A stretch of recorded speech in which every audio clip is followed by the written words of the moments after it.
Hello everyone. तो अभी हम खा रहे थे फ्राई चावल जो कि मम्मी ने बनाए थे।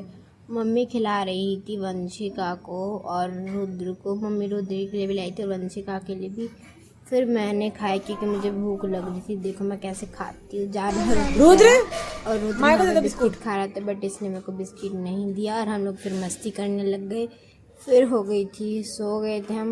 फिर हम उठे, फिर डैडी को जाना था जॉब पे सुबह मॉर्निंग में और फिर मैं झाड़ू लगाई थी और मम्मी रोटी बनाई थी। मैं तो स्कूल चली गई थी अपने झाड़ू वाड़ू लगा के और मम्मी को किसी काम से बाहर जाना था। तो ये मम्मी ये रही, वंशिका ये रही।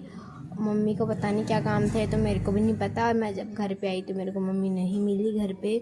और मम्मी यहाँ पर खड़ी थी स्टैंड पे, बहुत लोग थे स्टैंड पे, तो पहुँच गई थी। फिर सरोज आंटी भी गई थी उनके साथ। देखो वंशिका तो सो गई थी गोद में। सरोज आंटी ये रही, सरोज आंटी मम्मी दोनों गए थे, पता नहीं सरोज आंटी को भी शायद कुछ काम था और मम्मी को, दोनों को काम था, इसलिए साथ में गए थे और बस में आए थे एसी वाली। मम्मी कह रही मज़ा आ गया एसी वाली बस में, बहुत गर्मी लगी थी इसकी वजह से। वंशिका भी उठ गई थी और फिर मम्मी आ ही गई थी रानी खेड़ा में। देखो ये रानी खेड़ा की गली और मम्मी गली में पहुँचने वाली थी। वंशिका को गोद में चढ़ना था क्योंकि वंशिका बहुत ज़्यादा थक गई थी, वो छोटी चल।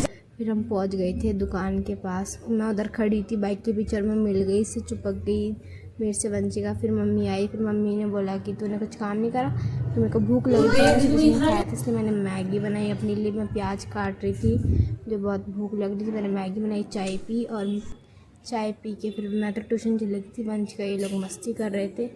फिर मैं आई, फिर मैं भी इन लोगों के साथ मस्ती करने लगी। फिर मैं भी बाहर चली गई थी।